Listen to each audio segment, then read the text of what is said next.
talking about closing the continental divide between Africa and the diaspora. And to do just that, we have some amazing personalities. I'm going to introduce them, and I hope I get it right. Warren Winston is the co-founder and managing partner of Winston Worldwide. He's here. Joanna Idako Aga is the founder of Mine Investors. Queenie Eduamankwa Kese is the founder of IMAS Agency. So, three founders. Three founders in our studio. Are we not blessed? And because it's the first Monday, you should understand. First of all, what brought you to town? If we could start with Winston.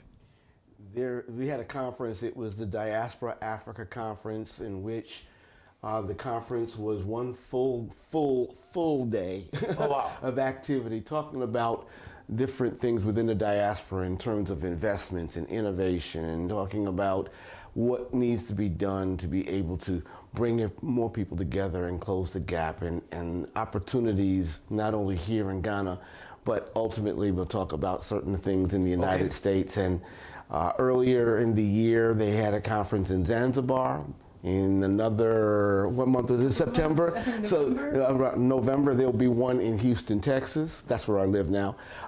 So it's been going on for the last 2 years, and it's been very, very powerful and positive, and I think in many instances, it's been life-changing for quite a few folks. Okay, so that was what brought you to town. Let me find out, Joanna, how big is this gap? It's quite big. Between us and the diaspora? I think so. In terms of our culture, in terms of the displacement, where certain people, or most of us in the diaspora, we want to come in and figure out how we fit in, and then you all are trying to figure out how we fit in as well. Yes, I get that. Queenie, let me come to you. What has been your experience concerning this gap? If you could give us a practical experience of why you believe a gap exists, because I'm sure our listeners, our average listener, is wondering, what are they talking about? What gap? I mean, what gap do you see? I would say the biggest gap that I see is that whenever we, as a diaspora, try to enter or try to start up something, we mostly get disappointed one way or the other. So that brings us always 10 steps backwards. But we don't lose hope, so we keep on trying and we get better knowledge. But the gap is that the cultural difference, as she said, sometimes in work ethic, in communication, in timing, in so many things. And where I'm from, we build on trust, and yes is yes, yes is not no, and maybe, you know. So that alone, if that could change, you know, if the transparency could be better, the gap would be smaller. Interesting, but isn't that what makes us who we are? We're laid back. When we give you 7:30, it's around 8 o'clock. You should get used to it. I mean, is that what makes us unique? I mean, why is that a problem?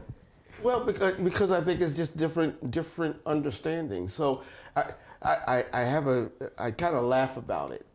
In the United States, there are basically two different times. There's the traditional time, and then we call it black people time. Okay, and then which is the black people's time? Is it like it only runs maybe about 15 to 30 minutes. Yeah, I mean that's what I'm saying. But then you also have the African time, which could be 45, it could be an hour, it could be an hour and a half, it could be 2 hours. So it changes from place to place, and so I think because there's a disconnect sometimes in understanding cultures, that's what could cause the frustration. But I want to go back to something very quickly here, because we keep talking about the diaspora. And the definition of diaspora changes from person to person. If I go by the definition of the African Union, I have it here, it's people of African origin living outside the continent, irrespective of their citizenship and nationality, and who are willing to contribute to the development of the continent and the building of the African Union. But the original definition is the descendants of those dispersed during the transatlantic slave trade from the 1500s to the 1800s. So you've got the disparity right there in terms of understanding what is the true meaning of the African diaspora. So whether you accept number one, some people accept number one, they don't accept number two. Some people accept number two and not number one. In my case, I look at both. I'm both. So at the conference, did this come up? Yes. He did. He always brings us up. You the definition. Yes, he is. Let's get the definition right before we go ahead. Okay, so you believe we should combine the two? Absolutely, because at the end of the day, let's be very open and honest. See, this is why I'm probably going to need security to take me before out you leave. before I leave here. At the end of the day, when it comes to the diaspora as a whole, if we were to come together collectively, we would be the most powerful culture in the world, bar none. We have the resources, we have the monetary resources, the mineral resources, we have the people resources. But what has happened because of things like the transatlantic trade, it has caused us to become diverse in so many areas. For example, I used the United States yesterday. I talked about the United States. The United States has anywhere from 43 to 47, actually 50. I mean, it varies. But let's just say it's 46 million within the diaspora. If we took those 46 million people and they gave $1 US, that's $46 million. That would be geared towards coming towards the continent of Africa. If we had them do that for just 12 months, $12 each person, that's $552 million. How many countries are in the continent of Africa? Oh, wow. 55. Yeah. So you're talking about close to $10 million per country. Are you telling me that $10 million US cannot make a difference in Ghana? Are you telling me $10 million US can't make a difference in Nigeria? It can. But we're too busy focusing on how we can do business with other countries. I don't want to say who, because again, I want to get out of here. I want to get to the airport. I'm going to need police. But that's what happens because we focus on that, and the diaspora wants to invest, but they're not trying to take anything from it. They're not trying to take from the country, trying to add value to the country or the continent. That's the disparity that we've got to close on because we haven't been thinking that way. We've been thinking completely different in terms of I've got mine, you go get yours.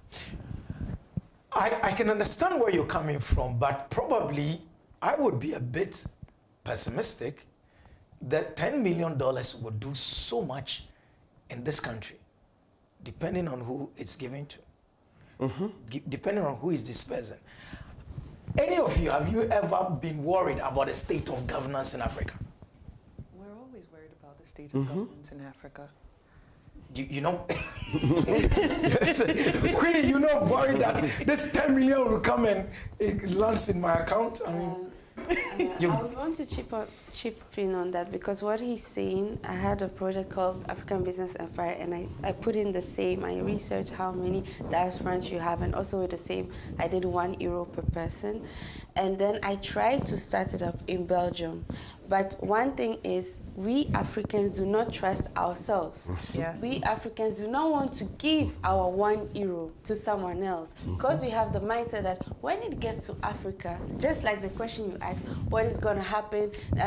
They've been fake promises and da-da-dee-da-da-da. So I feel like if we do start this project, let's say we do it, and we have control over the money. So we'll be like, okay, we have $10 million. What are the issues? Is it new road? Okay, one project at a time.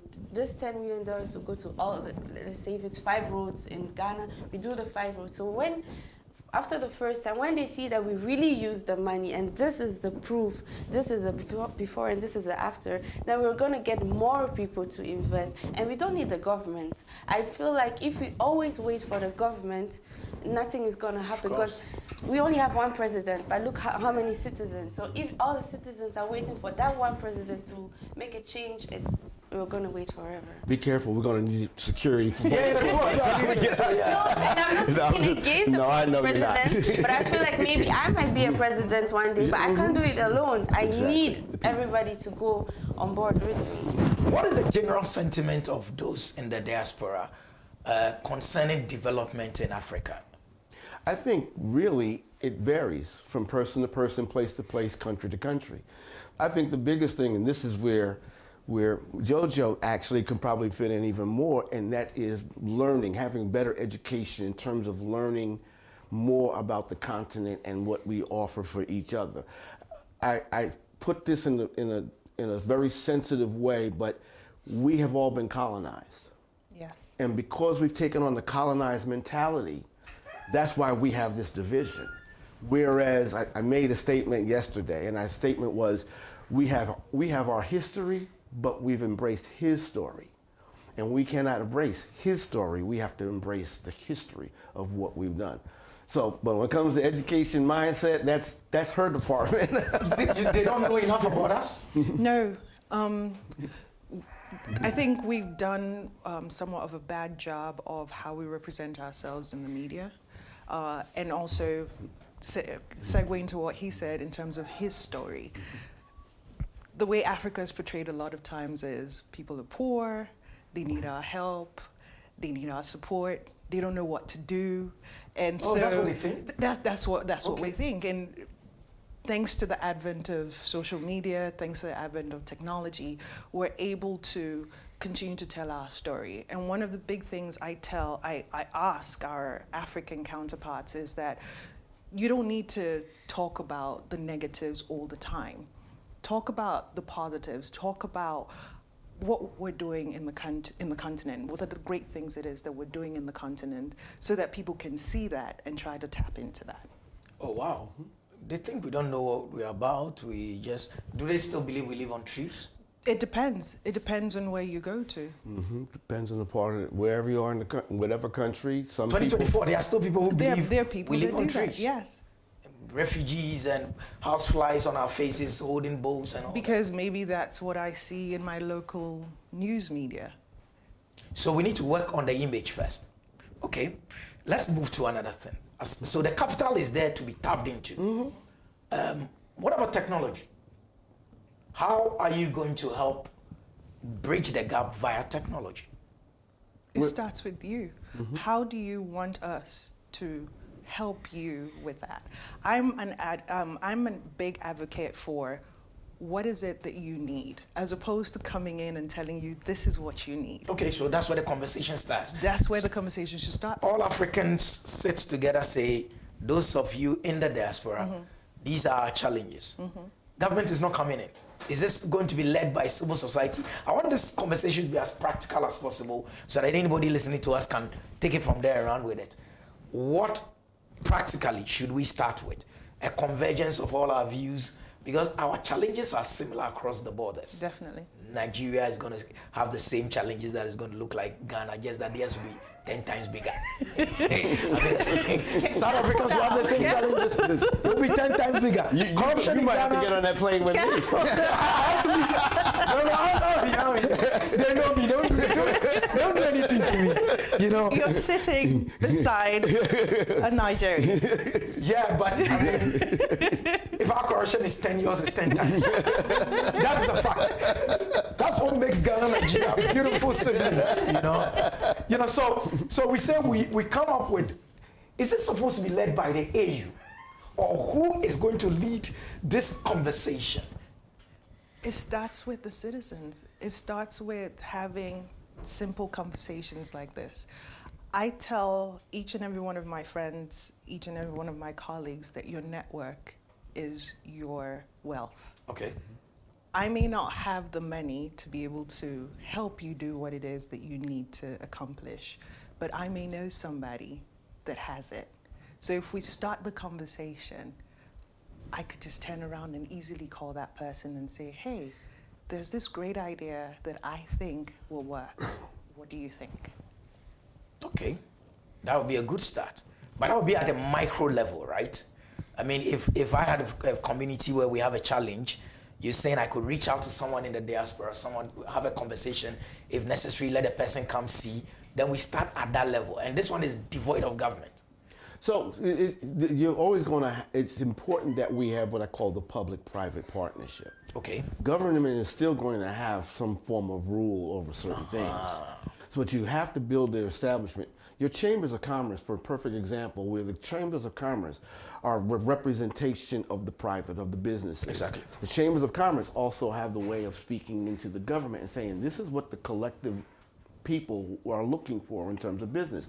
By building that relationship, it comes like this. But what has happened is traditionally, government's doing this, chamber's doing this, they might not see eye to eye, government's always going to win because government's going to make sure that they get it the way they want it. Exactly. And so the people wind up getting frustrated and go, We don't have what we want.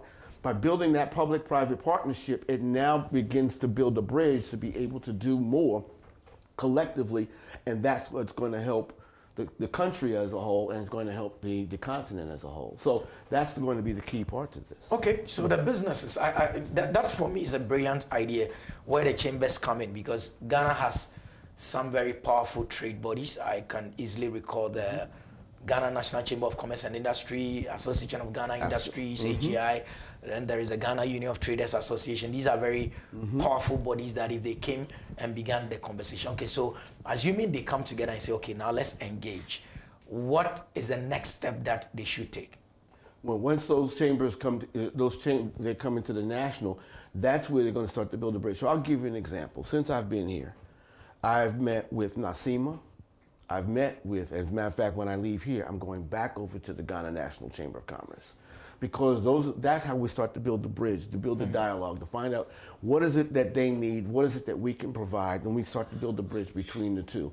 I'll give you an example. I've been working with NACIMA for about a year right now. The Nigerian Association of Chambers of Commerce, Industry, Mining, and Agriculture. Part of the initiative that we've been working on is being able to build dialogue to establish opportunities for trade and investment between the United States and Nigeria. Now, we're not talking about a city. It's not Atlanta dealing with Nigeria, or New York dealing with Nigeria, or Los Angeles, or Houston. We started to build a relationship with the entire state of Michigan, the entire state of Michigan. So now we already have the agreements with Michigan through the governor, in which they've already earmarked dollars to help build a distribution center. So this way we can bring African products and services into the Michigan, and then we can distribute it anywhere in the United States. Oh, wow. What makes it even more attractive through the Global African Business Association Network is also being to have close proximity to Canada. So now we're not talking about one country, talking two countries. But the only way that whole thing starts is it's dialogue. Yes. It started with working on the public side and building that leg, and then the private side building that leg, and now it's coming together. Okay. Does that make sense? That makes perfect sense. So that's the reason why I say it starts with a large organization is saying, this is what the people are looking for. And that now builds, so now the buying in, and this shows you the reverse order. Now that that's been done, the government for Nigeria, they're like, what do we got to do to make this happen? Because the people are saying, we started need a conversation. Okay. That's a good model to run with. And if it happens across Africa, then we're in a good conversation. Because if we keep waiting for the government to do something, we're going to be waiting for a long time. No, because governments come with their manifesto. A closed mouth does not get fed. Exactly. That's a good one. Governments come with their manifestos, and if your whatever is not in a manifesto, chances are it might not get looked at all. Because it's the manifestos that they make the promises to the people who vote for them. So when they come, regardless of whether what is in the manifesto will work for them or not, they would, prosecute that to the letter, regardless of what is needed. Still on bridging a gap, in terms of governance, you're pro-democratic. Why is Jojo smiling? Am I going to say something that will get me into trouble? You are here among us, so even when I get into trouble. Yeah. So I'm asking. You need to get him a plane ticket. I'm safe. My people know me. I'm safe. I'm going to ask, do you get worried about how your democracy in the West, and I'm not talking one particular country, but how your democracy is going, because there is enough proof that there is a growing discontent on the continent for your kind of governance. And so it is showing in the numbers of military takeovers that are happening, even close in this very sub-region. Does that ever concern? Does that ever come up when you look? Because no matter how brilliant the business idea is, if there is some instability, we are in trouble. So does that ever come up? Does governance come up as a way to bridge the gap? For me, I'd say no. Simply because, going back to the statement I made, it starts with the citizens. And if we're waiting for the government to do something, it's going to take a very long time. have simple conversations with individuals and see how you can make an impact. I'll phrase a statement a very good friend of mine always makes. He says, brighten the corner where you're at. And usually, based off of my experience, what I notice is once you start something and it becomes successful, the government is going to want to tap into it. And take credit for it. That's okay. And see it happen during their tenure. For me, I say I love to share. You decide that you want to take over and make it bigger, by all means, enjoy, have fun. Because you just want to see the results. I just want to see the result. Someone asked me last night, they said, what does success look like for you? And I said, success does not lie in the amount of money I have in my account. Success lies in seeing that the community that I'm in is thriving. Okay, so economic investments, we'll be looking forward to the dialogues that begin that. Knowledge transfer, is there ever a conversation in that space as well, in terms of what you know that we might not know, that you bring in, and what are the practical ways in which you're bringing the knowledge back to the continent? Can you use into something like that? Kind of, yes and no. So I tried to start up a project called Emma's Jobs, right? And I wanted to use the system and the strategy that we've been using in Belgium to implement it in Ghana. So I thought, oh, it works like this, it's easy. Let me just carry it and bring it. Copy and paste. Yes. Exactly. But it doesn't work like that. You actually have to first see, okay, where are the loopholes? What do they need to know? What do they know? Where do they need improvement? And etc. Before I can now see, okay, is this strategy going to help here? Or do I need a total different strategy? Because I feel like we, the diasporans, mostly think, oh, this works like this for us.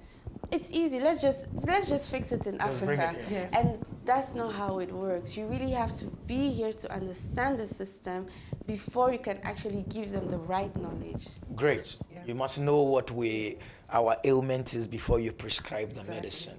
And I think one of the reasons why we easily get frustrated is because when we're looking from the outside in, we assume you don't know anything. You don't know what it is you're doing. Yeah, we're the guys on the trees. Exactly. And so we come in with this great idea, and then you're looking at us like, come, we went to school. We have schools here. we speak English, you know what I mean? And our English will actually be better than yours. And then I'm mad now because I've spent time, energy, money to come and try to fix you. And you're telling me, you know, and one thing about Africans is the pride. Yeah, we have that pride. And so I'm mad because I'm like, you don't have the money, but you have the pride. How dare you? We are a proud people, and rightly so. I mean, we have no reason not to be proud. Of course. If for the only reason being that after all that we've gone through as a race, yes, we're still standing, right. We're still smiling. Go to the poorest corner of this country.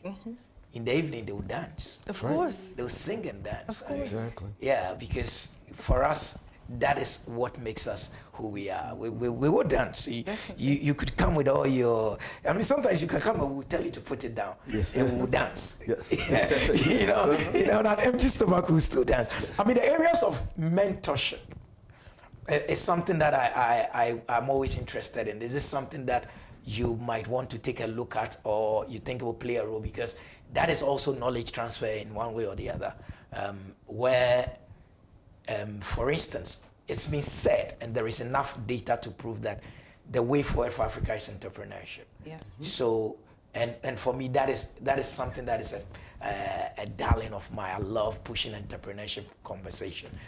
How do you see the diaspora helping in pushing because we are skilled to the core. I mean, we are skilled. We can do stuff with stuff. Yes. So maybe what we need is that, how can that help in this conversation of closing the gap? It's always value. When you are people of value, you bring value. Yes. And so as far as I'm concerned, there's always opportunities, entrepreneurship, where there's a limitation is always in the form of resources. It could be capital, it could be equipment, it could be whatever the case may be. But that's where we talk about the relationships and the dialogue. I can't help you if I don't know what you need. Exactly. If you, are in construction, and you're trying to, and you have a backhoe that kind of digs out the ground, and you're missing parts. I can't help you if I don't know that you're missing parts. Exactly. It's true. And so this is where the dialogue comes in, because I might know somebody that has the parts. Exactly. I might know somebody that's trying to get rid of a backhoe. I might just say, you know what, I don't need it anymore, I'll just give it to you. But if we don't have that dialogue, because we're thinking that, oh, they're like this, or they're like this, or they're like this. I've used the analogy, this is what's happened. We're all like this. This is, any part of these can be broken, but you can't break this, not as easily. Unity. And this is what we have to do. We have to start to come like this, because once we do this, that's when we'll be able to have more impact. So instead of the individualized mentality that we've all taken on, we have to become more unified in our mentality. But I can't help you if I don't know what you need. It's just like I have an older son. My oldest son, when he was younger, he would sit down and he would get mad. He'd be sitting in the corner. What's wrong? Well, I need help. Well, now you're telling me you need help. Why are you sitting in the corner mad? I didn't know that you needed help. If you told me, then I would help you. But I can't help you if you don't tell me. Exactly. And so that's where we have to start to change the way we're thinking. I call it stinking thinking. Yes. We have to change that stinking thinking. I can't help you until you tell me. You can't help me until I tell you. Exactly. Have you found it worrying, and I'm asking this based on practical experience, that rather than those engaging you, maybe at the level you're engaging them, they might not be the people I deal with on the streets. Rather than they saying, I need ABC help to push me to level 1, level 2, whatever, they actually want to come over. Yes. Oh my God. All the time. But this is what I do. I never discourage it. Oh, you don't? No, I do not. Because here's the thing. Because I'm over there and we start the conversation and you tell me you want to come over there, right? And I start to discourage, like, oh no, don't do that. Exactly, because you're like, you're over there, you're telling me. Yeah, you enjoy yourself. Do you understand? No, I encourage you because I want you to come and see what it is that we're suffering as well, right?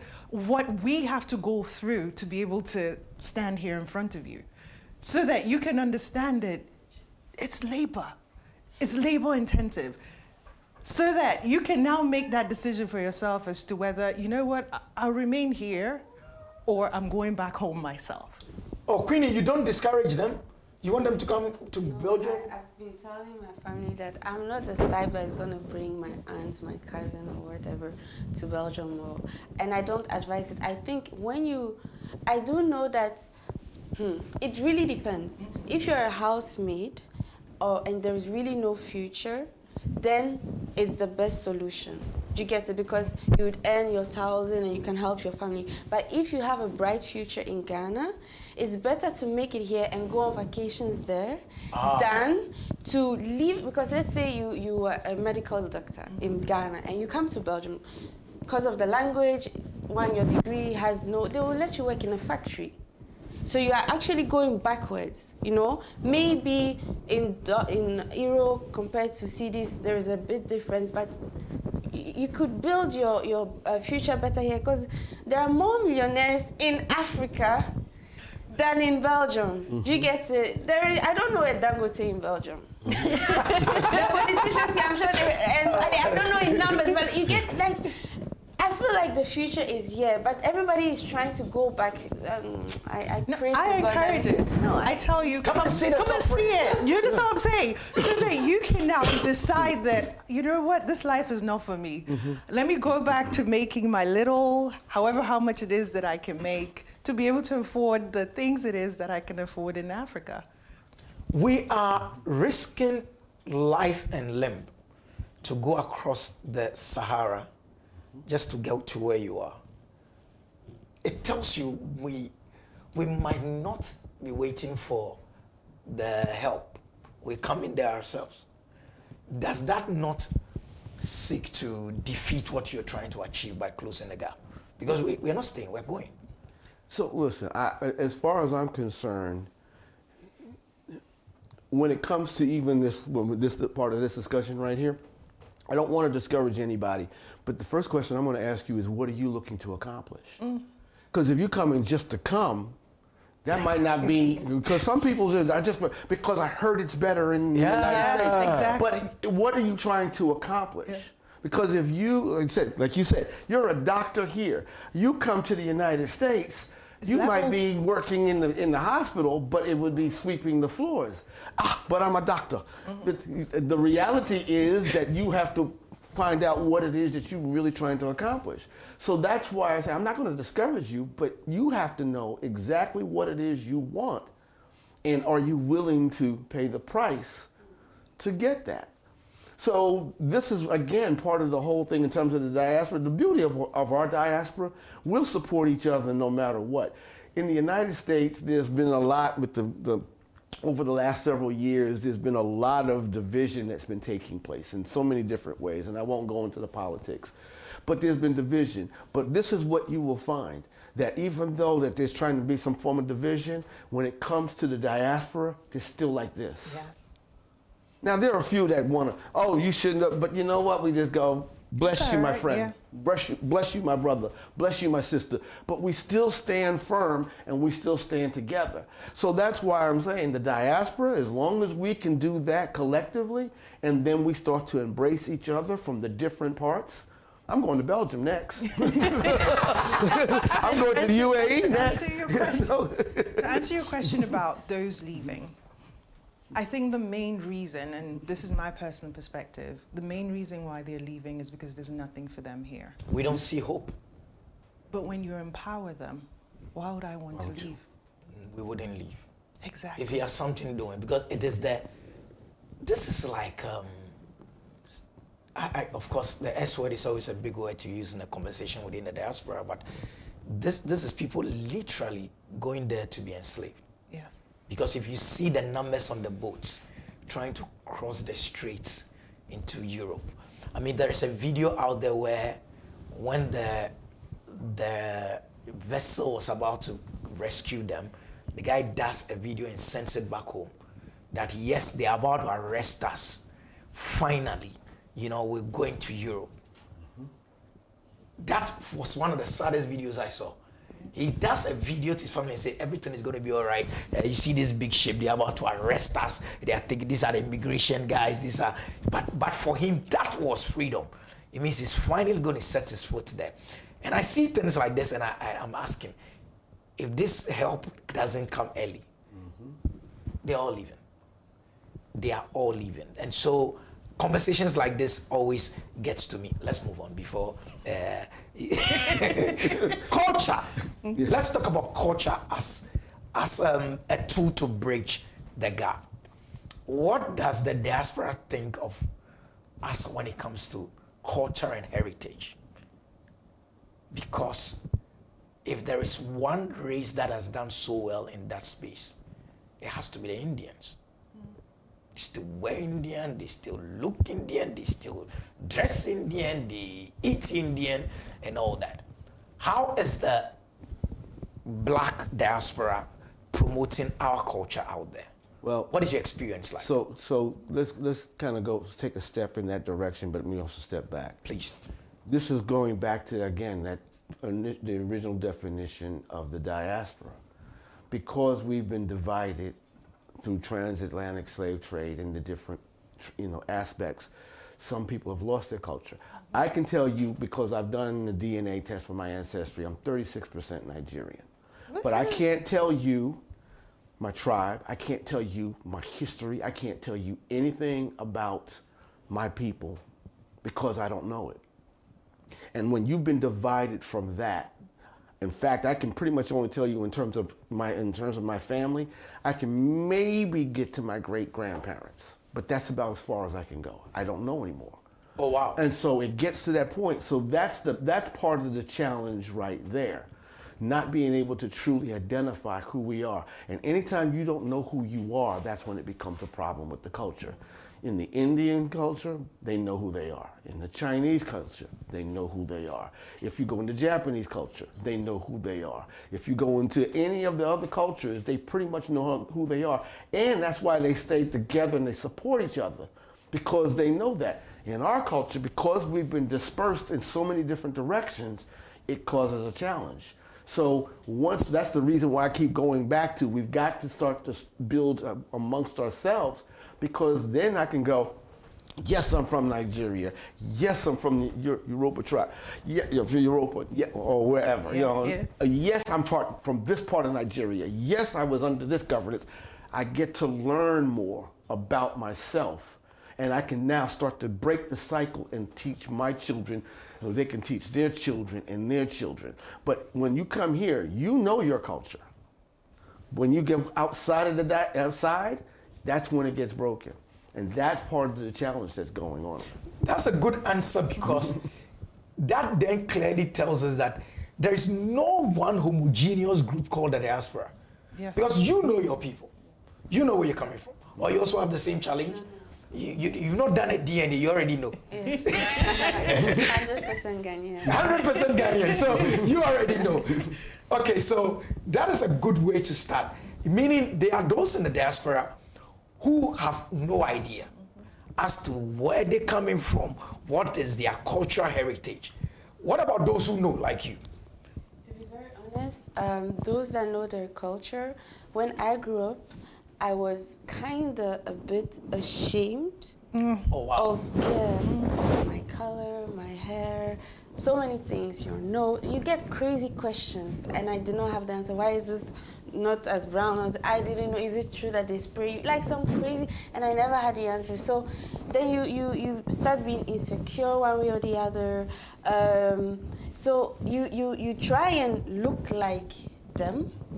But it's like now, since social media and me coming back to Ghana more and more, I understand my culture, I'm proud of it, so it's different. But I believe through social media now, it's like now people are proud to be African. Because of Wakanda, everybody wants to be African. But there was a time that you'd be ashamed because of the questions that you'll be getting, and So I was part of those that were ashamed so many years ago, but hopefully, thank God that I've passed through that. But it's challenging.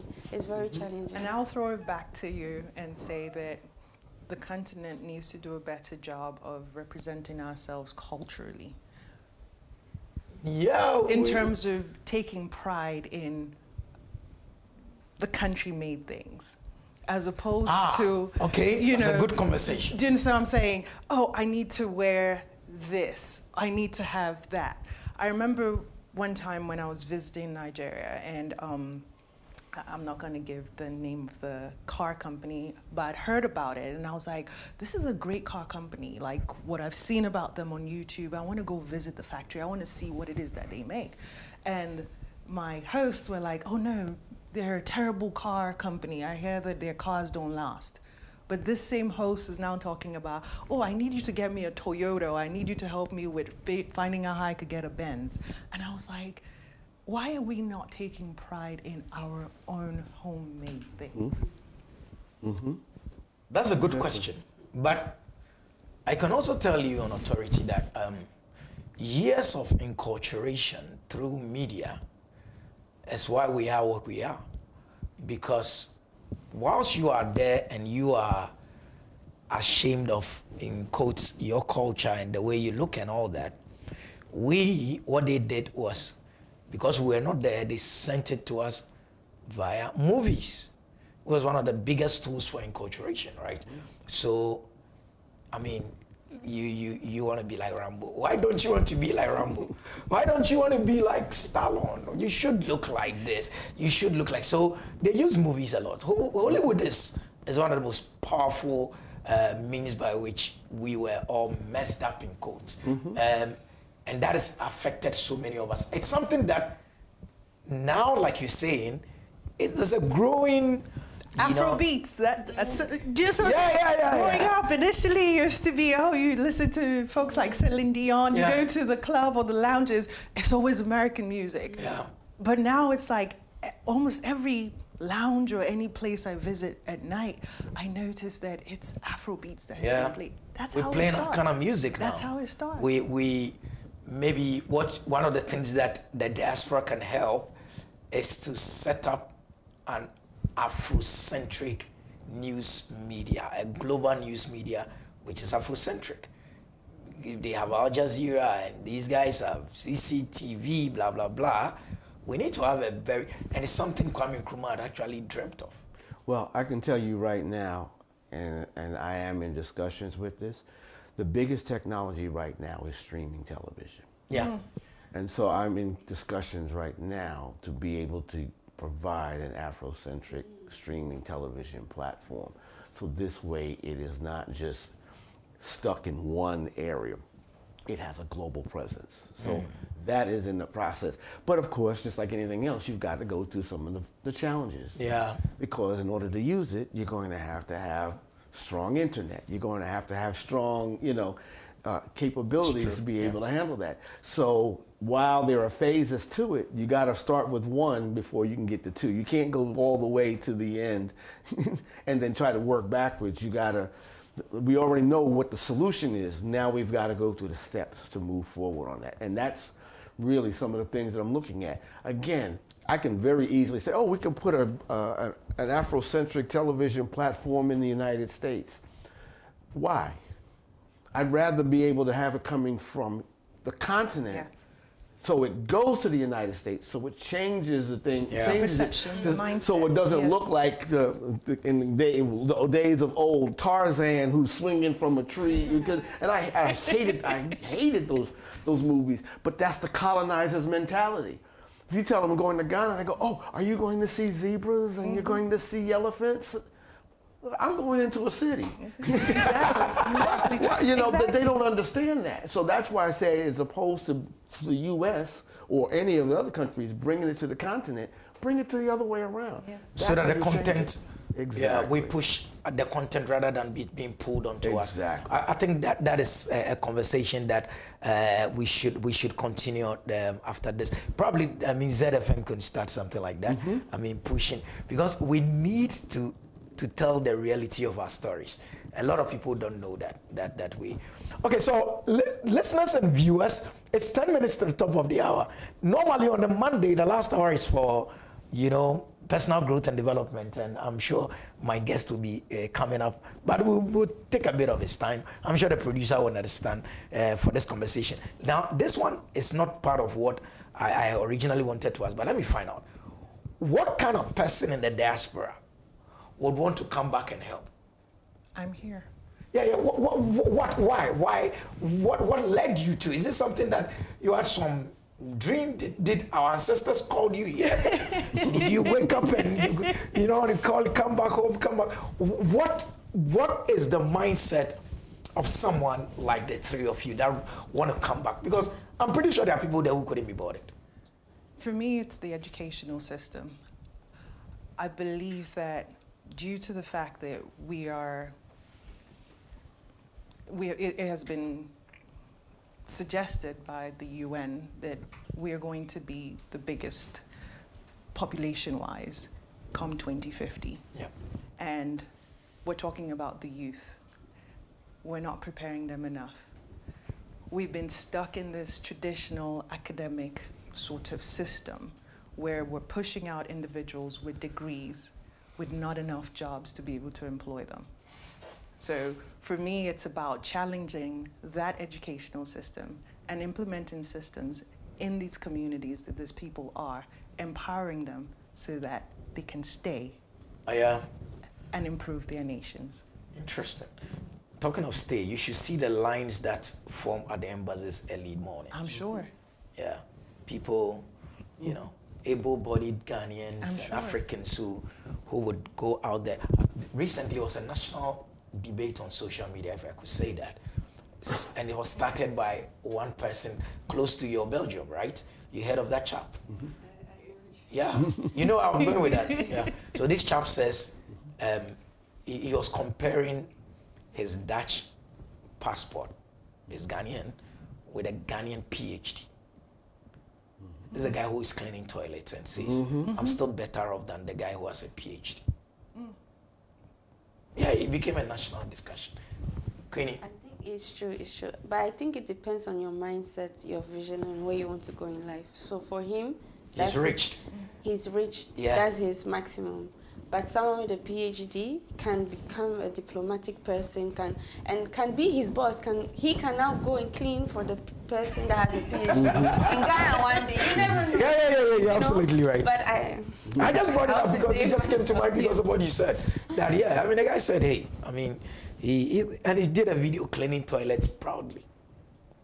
Yeah, these are the people that our ancestors fought Going for. back to that assumption that the traditional educational pathway would lead to, because that's what we've told ourselves. You need a degree, the degree will get you a job. No. What is the alternative? For me, I'm all about trade skills. I'm all about technical and vocational education. I give a very good example of one of my students back in the US, where he was frustrated, was about to drop out of school. If he drops out of school, that affects us because we have a student as a dropout, and that counts against us. We turned around, we talked about what is it that he likes to do.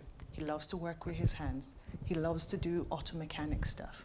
All right, let's figure out how we can get you to complete some sort of certification in auto mechanics so that when you're graduating from high school, you're getting straight into the workforce. I kid you not, when this kid was graduating from secondary school, he already had a job lined up for him, and he was earning more than I was earning as a teacher. Oh, wow. That should be the pride of the teacher. Yeah. Of course it's a pride for me. But then when we're talking here in Africa, you're talking to a parent about, have you ever thought of your child maybe looking at auto mechanics? There was a movie, a Nigerian movie, where the dad took the child to like a mechanic shop and things like that, right? When you're talking to a parent about, hey, how about we look at the possibility of your child graduating with a diploma from high school, but also maybe auto mechanics or even plumbing or something. They're like, me, my child, a mechanic? No, now. Yeah. We look at all of these like blue-collar jobs as demeaning, and no. Those are the jobs that are making money in the abroad. How much in the UK, in the US, how much would it be for you to call out a plumber to just come and give you a guesstimate of what's wrong in your house? But Plumbers make more money than doctors sometimes. Just what I'm saying, I'm working by the hour, but we're so stuck in that mindset of the degree is going to get you the job. No, it's not. See, we've embraced that the degree is always going to be the solution. We have. We focus on what it is we want to do, and then we focus on the way to get it done. Exactly. That's the wrong way of handling things. It shouldn't be focused on what it is and the way we do it. It should be focused on why you want to do it, because the why is tied to purpose. Purpose should be the driver, not money. Money is a result. You know what? Here, we have brilliant ideas around vocational training. So we even restructured our educational system to ensure that a lot more people were trained to work with their hands. Almost every few decades we do that. We do that very well. But then eventually, you figure to go you back. goes back into academia heavy. Exactly. Book heavy, and then practical less, to the point where because of so we had graduates coming from the polytechnics who are supposed to be the people pushing this new agenda of working with skill sets and all that. But then when they get into the job, because first of all, the jobs are not there, then they would go fight with those who had gone to do the accounts and the banking and finance for the banking jobs. Of course, they were not going to be given because they come with technical skills and all that. So what do? Rather than ensure that that technical skills part works, we turn the polytechnics into technical universities, so that at least they will have the paper to go fight this. So we know that we must push the technical skills, just that because of the lack of jobs, and exactly what you said, if he finishes the polytechnic with a degree in plumbing or a diploma in plumbing, he still might not be able to fix a sink. That will be done by a guy who barely finished basic school, but was an apprentice. Basic experience, exactly. Had more experience. So that is our reality. Who has more value? The person who sat down and went to engineering school and got their degrees to create the ultimate construction tool or the person who can repair it?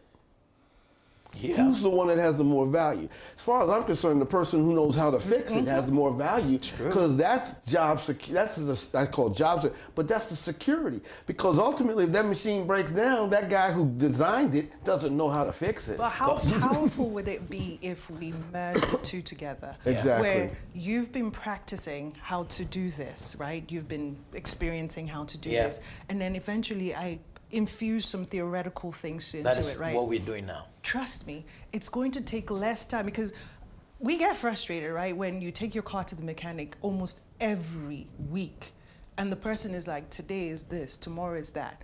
But if you go in and I'm able to immediately diagnose what is wrong. That's a good point. I think that's what we're doing now. Now we have some TVET systems, technical vocational educations. There's systems. My only worry is that after a few years, then it becomes academia heavy again and then all that.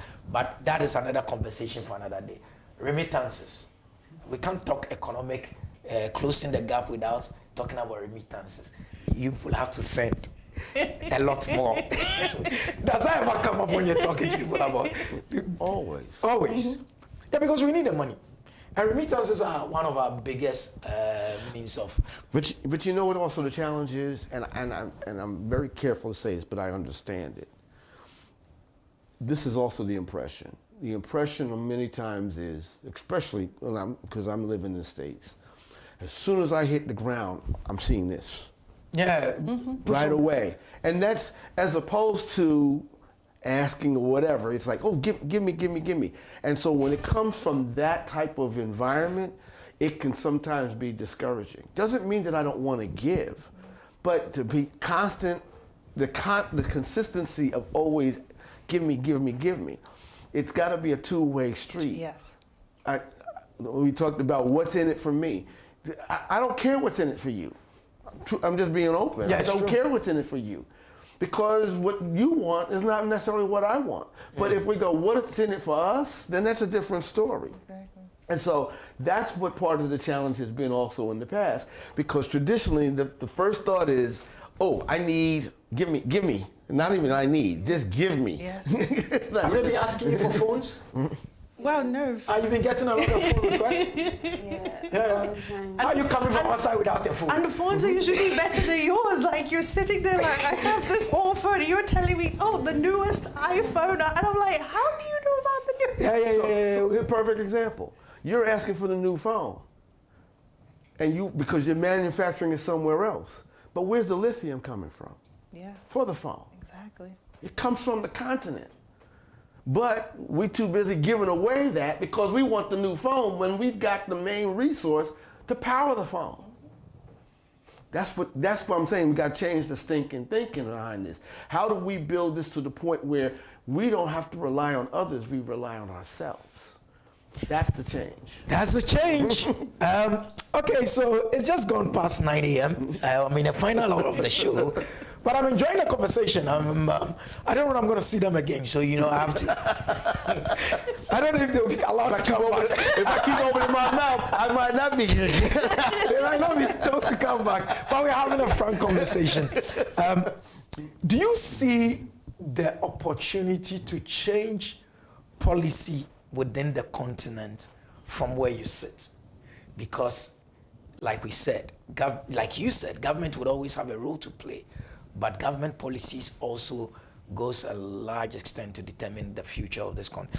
Do you see the closing of the gap via policy as also one of the alternatives? Yes.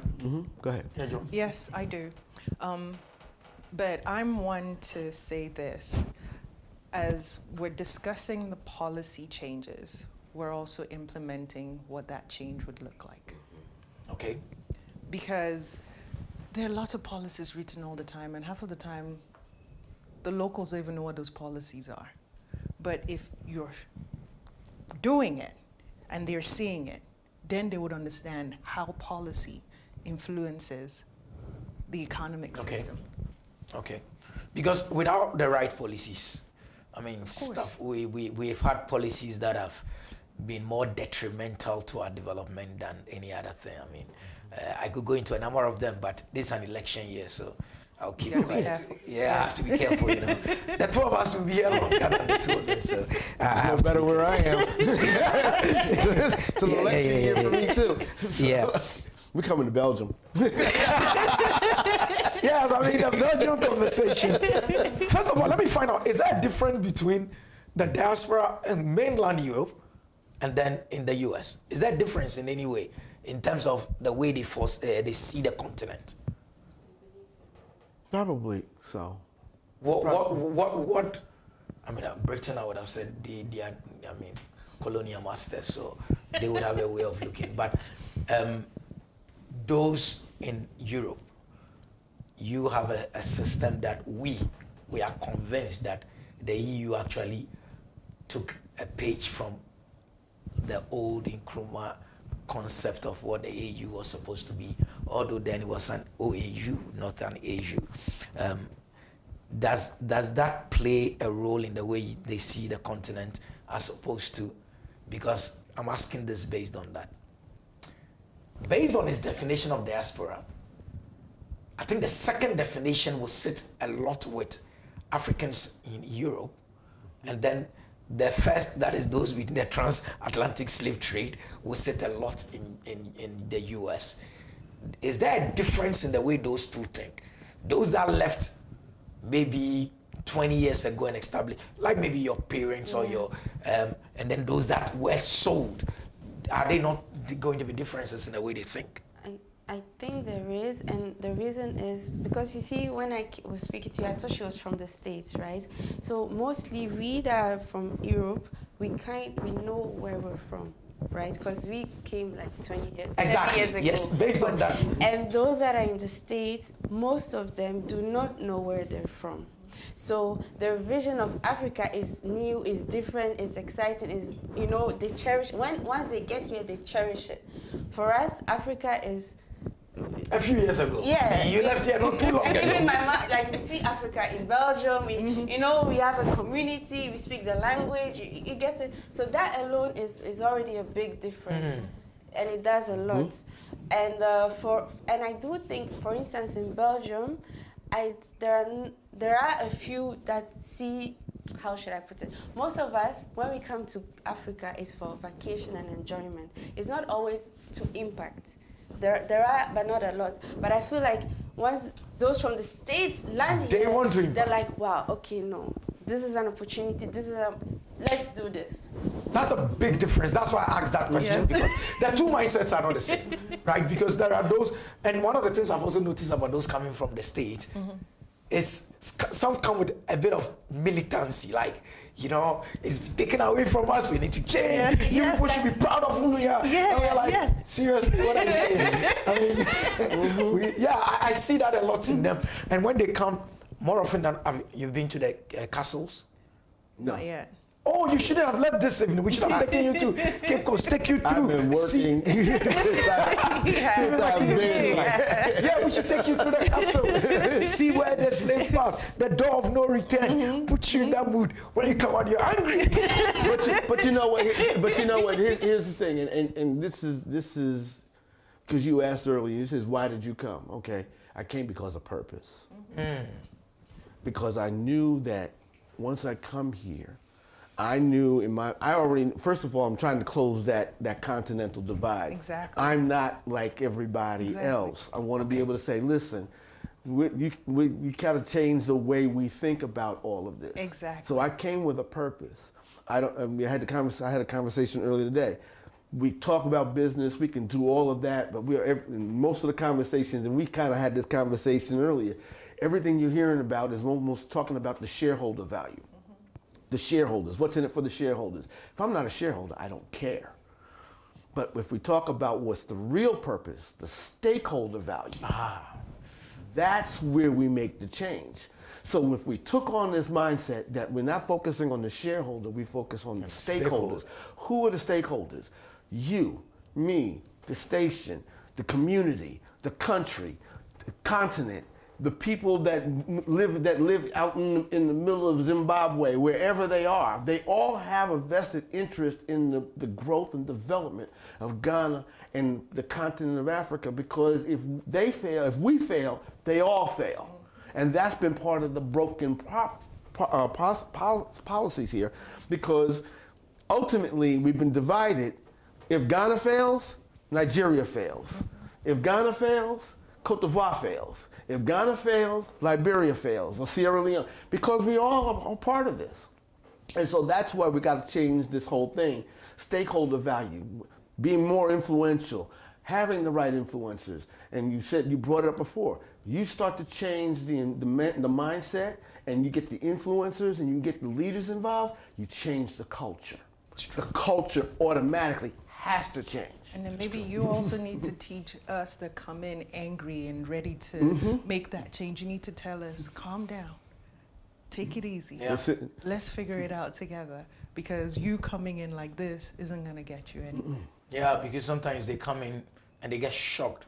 Exactly. You know, like, especially the time is one of the biggest shockers. We sit in traffic and smile. I had to learn that. Yeah, Africa no, taught me that. Africa taught me that. I had to learn how to never take anything personally and just go with the flow. Yeah. I had to learn to just be. When we started the conference, right, the first day, I'm like, oh, we need to be here at this time. We get there, and I'm like, we early. Second day, I get there early, and I'm looking like, oh, y'all ain't started yet? It said 9 o'clock. We didn't start at about 10. She was on the black people time. We're not on Ghanaian time. And so on the last day where we had the gala, it said 6 o'clock on there. My wonderful chauffeur person taking me around, he looked at me, he was like, when are we going? And I said, you know what, let's do 8 o'clock. Damn,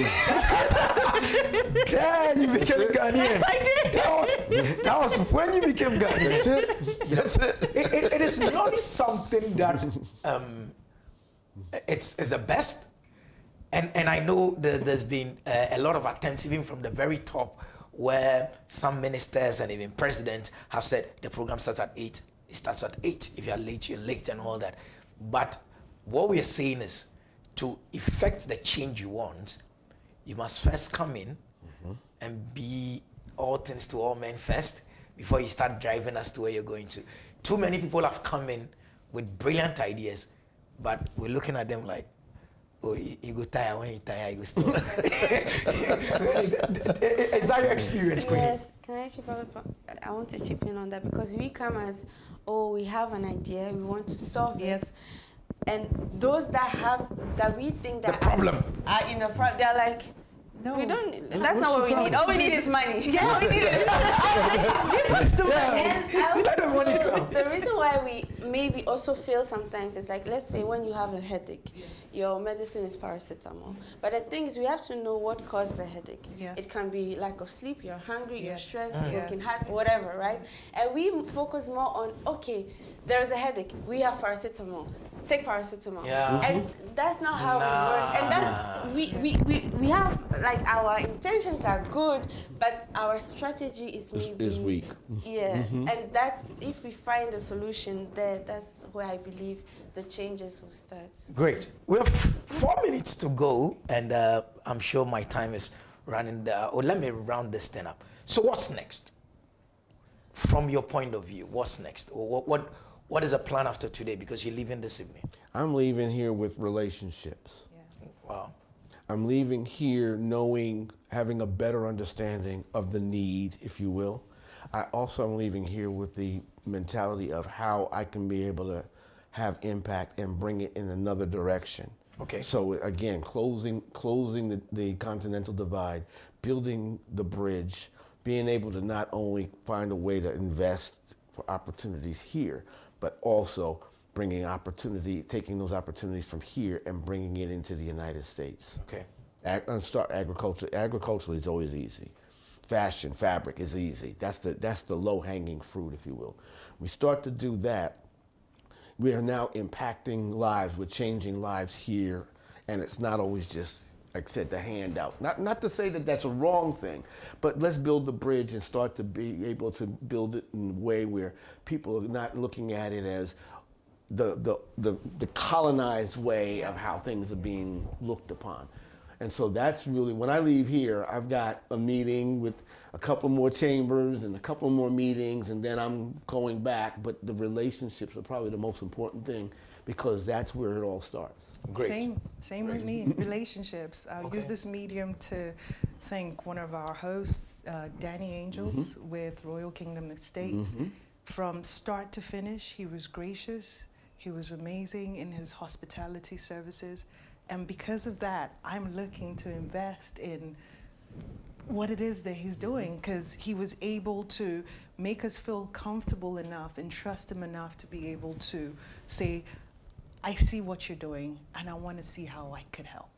Oh, wow. Same thing with Zed Media. Yeah, exactly. I was going to say the same thing. Nana was gracious enough to say, hey, can you come on? Let's talk. We want to hear what it is you all are doing here. Yeah, that's our boss. I mean, How do we take it comes to another naturally level? to him. Yes. He's like that. Nothing short of amazing. Yeah. With relationships like this, it makes us want to come back and say, what do you need us to help you to do? That's a big one. Have you, before I come to Queen, have you heard of the Africa Continental Free Trade Area? I'm going to be going over there a little bit later on today. Great. Because you said you had other meetings. I think you should add it to it. I got a whole bunch of, that's what I'm saying. I got a whole bunch of meetings of doing that, and then I'm jumping on the plane because I'm going to be in trouble. But you know, we cannot end without also thanking the Diaspora Africa Conference organizers. Yes. It's because of them we're here, and they've enabled us to be able to have the voice to speak about what it is we can do to bridge that gap between the diaspora and Africa. Absolutely. I mean, when you say diaspora, what is it, a group? It's a group. DACON, you've got our able-bodied Chief of Staff, Mr. Eze. Eze Chukwu. Eze Chukwu. My nephew. Yeah, exactly. You've got Lisa Cooney, and then you've got the beautiful Angelique Bartholomew. Oh, wow. They're an amazing team, a force to reckon with. Because the after idea, I put it out, I'm happy you're going to meet them. The idea is that we begin to trade more among ourselves. That's the basic stuff. Yeah. So if you look at all 50 number of us and we're trading among ourselves, that makes us stronger and all that, because we have something the next neighbor needs and all that. Exactly. If you met them, and I'm sure they would also, I mean, do this. But then you heard of the proverbial Ghanaian hospitality. It is this thing. I mean, we just, like, no, apart from the you always try to convince. No, apart from the jollof. You know, that's where our argument is going to start, because I'm always all about Niger jollof. You cannot convince me otherwise. Let's get to Queenie. Queenie, what's next? What's next after today? I wasn't going to go into the jollof. I was just saying that apart from the jollof, we're very nice people as well. Queenie, what are you taking away? I mean, from this? Okay, from this, as he said, the idea of the $1 thing, it's something that I really believe that we should work on. I'm even going to show you what I had written down. That's something that, even if it's not in this generation, it should work. And then secondly, what's next for me after this trip to Ghana? We're coming back next month. We're starting up a new business. Fitness Trading Africa. It's an European company based in Belgium. They are distributing equipment all over Belgium, all over Europe, and now they want to penetrate the African market. And I'm their representative, and I'm using Ghana as the foundation. So we'll be creating jobs and etc. And because they have the budget, they are a big scale. It's like a gym franchise? No, it's a distribution. So they are going to be distributing the equipment, the gym equipment, because most of the equipment that we're using in the gyms now are very old equipment. So these are going to be new ones, affordable, high quality, and etc. I mean, so that's something that we're becoming exercise conscious these days. Yes, yes. What is happening is that because of the growing middle class, our grandfathers would be eating heavy and going to the farm, working all night, doing manual labor, weeding with their hoes and all that, cutlasses and all that. Then we developed our eating patterns from them. However, our jobs have changed. Yes. We no more weeding. We're sitting like DJ sits behind his machines. This technical guy, he will sit there for hours, but he would have eaten as heavy as his grandfather would have eaten going to work. So the last time he tried running, he almost collapsed. So, it's good that we bring in something like that to make gymming affordable and all that. That's it. He knows what I'm talking about. So it's been a great conversation. Zed Multimedia, and like you said, our chairman is like that. I mean, he's a chief. He told me. Yeah, and I told him, I said, why didn't you say that? Because I kept saying, no. I say no, he's not as a nickname. He's a real chief. I said, look, why didn't you tell me that? So I could acknowledge held his leg or accordingly. And he was like, no. No, he's not like that. He's not like that. He hides it, but I mean, even what I'm saying now, I'll be in trouble. But like these days, I'm like that. You better have your passport and be ready to go. So I live with either one of you. Yeah. But I mean, he's a fantastic guy, and he's pro African. Yes. So yeah, he shows and all that. So thank you so much for joining us today on Zed-Talk. Anytime you're in Ghana, you want to pass by, just link up with the Zed Multimedia. We want to know what you're doing. And any way that we can help, we would also, give you our help. So thanks so much. Wish you the very best. Have safe flights back to base. And, I mean, keep the continent in your hearts. That's all I can say. So, listeners, viewers, it's been Zed-Talk. It's been an extended version because we've had 3 amazing personalities join us in the studios today, and I hope you continue in the conversations wherever you are, how we can be of help. Don't be stretching your hand too much when you see them asking for cash. There's much more that they can bring. Don't ask them for fish. Ask them how they can help us learn the fishing trade. Warren Winston is a co-founder and managing partner, Winston Worldwide. He was with us, and Joanna Idako Aga is the founder of Mine Investors. Queenie Edouard-Mankwakese is the founder of IMAS Agency. Thank you very much for joining us. We'll be back to the final hour of the show. The Personal Growth and Development Mondays is coming up after this. Thank you very much. Zed 101.9 FM.